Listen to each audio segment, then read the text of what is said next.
E aí, pessoal, meu nome é Joel Pinheiro. Não se esqueça e vá já se inscrevendo aqui no meu canal para receber os próximos vídeos e levar a nossa discussão aqui sempre mais longe. E hoje eu queria tratar de um tema que não está na pauta, mas que é uma frase que já esteve, na verdade, mais na pauta do brasileiro, né? E hoje caiu meio em descrédito, embora ela tivesse uma certa sabedoria. É uma frase que eu, inclusive, quando eu era mais jovem, tudo eu achava absurda também, eu era radicalmente contra a ideia básica por trás dela, mas hoje eu reconheço alguma sabedoria ali, que é religião, política e futebol não se discute. Né?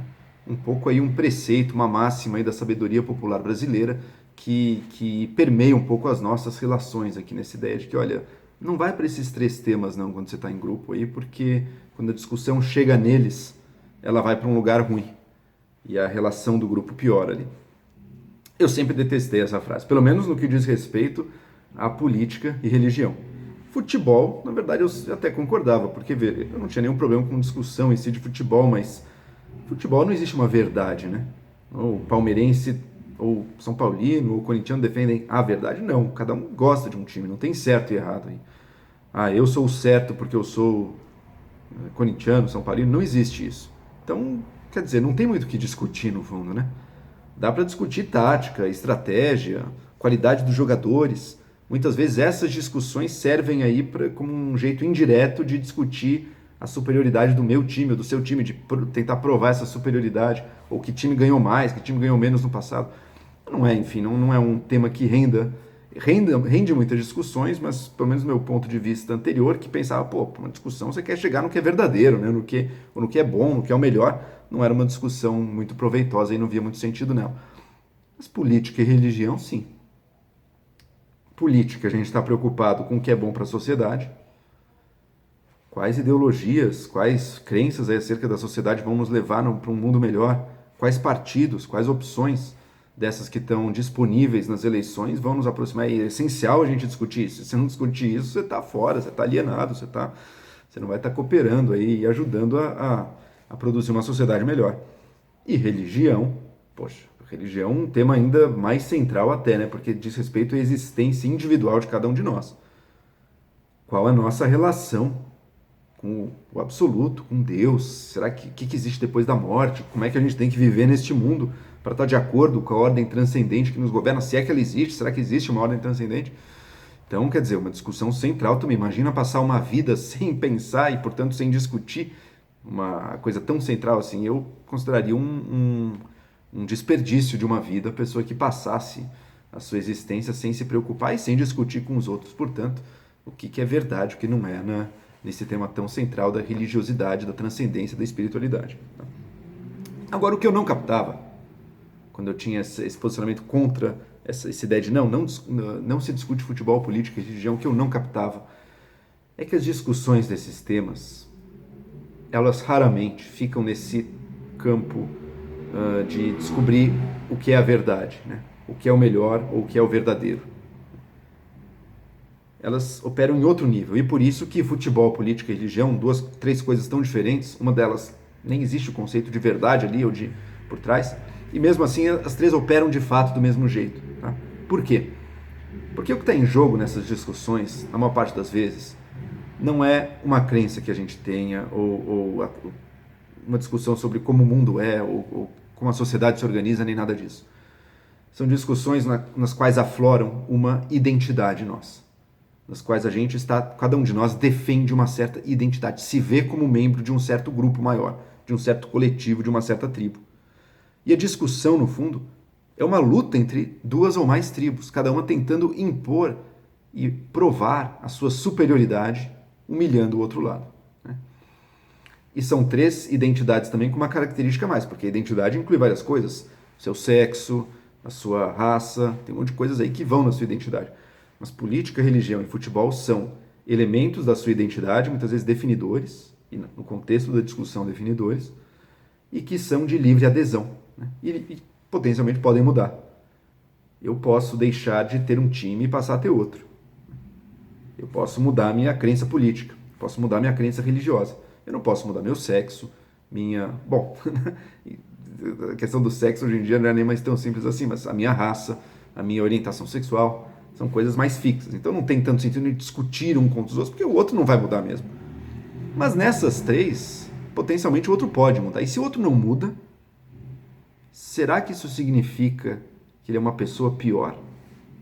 Isso é o que está por trás.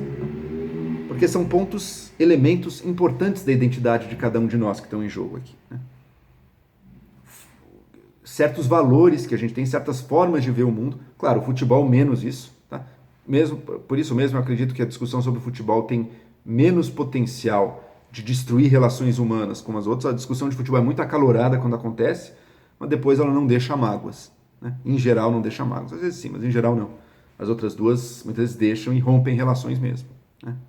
Porque no futebol não está em jogo diretamente valores. Assim, tem alguns símbolos, entra alguma discussão de valores aí, né? Sei lá, São Paulo é um time mais da elite, Corinthians mais do povo, Palmeiras mais direita, Corinthians mais esquerda. Eu, por sinal, sou o Santos, estou fora da polarização aí. Mas as outras duas, sim, política e religião, dizem diretamente respeito também aos nossos valores, né? Uma identidade, a gente se vê como membro de um certo grupo, em luta, em conflito com outro grupo, para impor aquilo que a gente considera o verdadeiro e o bom, né? E se o outro grupo não tem, é por culpa dele, né? A discussão raramente aí visa descobrir a verdade, né? Chegar à verdade, não. Visa humilhar o outro lado, visa destruir o outro lado, visa mostrar de forma cabal e irrefutável a nossa própria superioridade. E se a gente coloca isso acima das nossas relações humanas, quer dizer, a gente vai estar disposto a desqualificar, a ofender, a magoar o outro para provar a nossa própria superioridade. E como não é a superioridade individual, né, é uma superioridade de um grupo maior, de uma visão de mundo, a gente acaba até se justificando nisso, né? Não é que eu estou sendo arrogante falando de mim, eu estou falando do bem enquanto tal, do socialismo, do liberalismo, do catolicismo, do ateísmo, pode ser também a mesma coisa. Você está em nome de um valor mais quase abstrato, né? No fundo é um grupo de pessoas, mas a gente trata como se fosse um valor abstrato, ou um partido também, né? A política, muitas vezes a discussão não é tanto a ideologia, mas o partido. Então dá a impressão de que a gente pode estar defendendo ser algo mais nobre, né? Mas no fundo não. No fundo é a gente tentando impor a nossa identidade sobre os demais, se revestindo dessa característica coletiva, aí, né? Se revestindo dessa coisa abstrata coletiva. Mas não. É você tentando se impor sobre os demais e, para isso, disposto a desqualificá-los.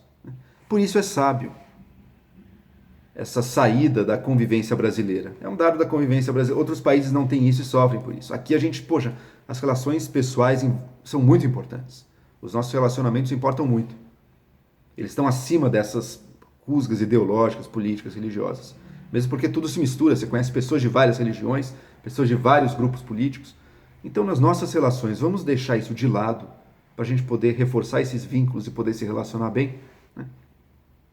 Tem problemas, todo mundo vai ficar um pouco mais alienado, sem dúvida, mas tem seu valor. Como é que sai disso, né? Como é que sai disso sem cair na mera briga totalmente destrutiva e que o Brasil está sofrendo hoje em dia por causa da polarização, acima de tudo, política, né? A gente está sentindo isso. Trazer essa briga política para dentro do seio familiar, para as relações de amizade, desfazendo amizades.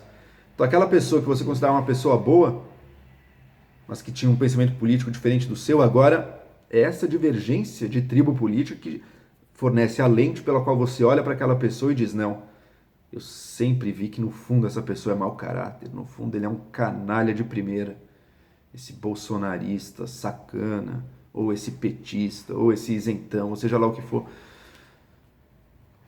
Essa lente faz com que você veja outra pessoa como má e, portanto, esteja disposto a humilhá-la ou a agredi-la de forma séria, pelo menos no nível verbal, e destrói a relação. Com uma mentira também, porque no fundo, apesar de a gente gostar de acreditar que o nosso grupo é moralmente superior, na prática não são. Na prática as pessoas são muito parecidas em ambos os lados e elas gostam de se ver como superiores e ver as outras como piores. Qual é a saída disso? Que não fosse o silêncio, que não fosse o ignorar esses temas. Como é que a gente discute esses temas? Sem cair nisso, né? É colocando realmente a nossa estima pela pessoa acima do objeto da discussão, né? Lembrando que não importa quem venceu ou perder essa discussão, isso não quer dizer absolutamente nada sobre quem está certo ou errado, né? Porque só porque você ganhou uma discussão uma vez não quer dizer que você esteja certo. E muito menos que o mundo vai mudar e vai melhorar graças àquela sua vitória, né? Então, o bem do mundo não está em jogo, a salvação das almas não está em jogo naquela discussão, e nem a verdade das questões. Então é possível discutir até de forma mais acalorada uns com os outros. Às vezes até divertido fazer isso, mas só é divertido se a gente ainda coloca nossa estima pelo outro, né, pelo nosso amor ao próximo, acima do nosso amor a essa identidade coletiva que a gente incorpora em nós, né, que a gente traz para nós. Quando isso acontece, da discussão se dá com bom humor também. A gente pode um bater no outro, mas sai dali todos bem, né, sabendo que nada daquilo nos desqualifica enquanto seres humanos, né? E que um quer o bem do outro enquanto ser humano. Então esse é o desafio para o Brasil descobrir como fazer, né? A gente não está mais no mundo em que a gente não discute política. Acho que a gente discute e provavelmente não vai parar. A identidade política é importante na forma como a gente se vê, como a gente se coloca na sociedade. É uma parte da nossa identidade. Agora a gente precisa lembrar que essa identidade também engana. Que essa identidade coloca uma lente, um filtro, uma trava no nosso olho que nos faz ver o outro de uma maneira distorcida, né? Querendo confirmar os nossos preconceitos.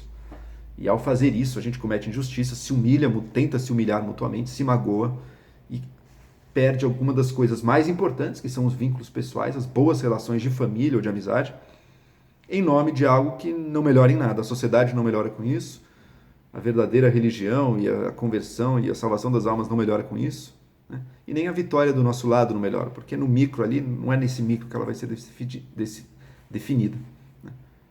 Ali a gente vai definir apenas se a gente está junto ou se separando cada vez mais. Então, bom, política, futebol e religião se discute? Olha, eu acho que dá para discutir, mas se a gente não souber discutir, se a gente só brigar, daí talvez seja melhor deixar isso um pouco de lado e lembrar que a vida não se resume nem a política, nem a futebol e nem a religião. É isso aí. Não se esqueçam de se inscrever no canal.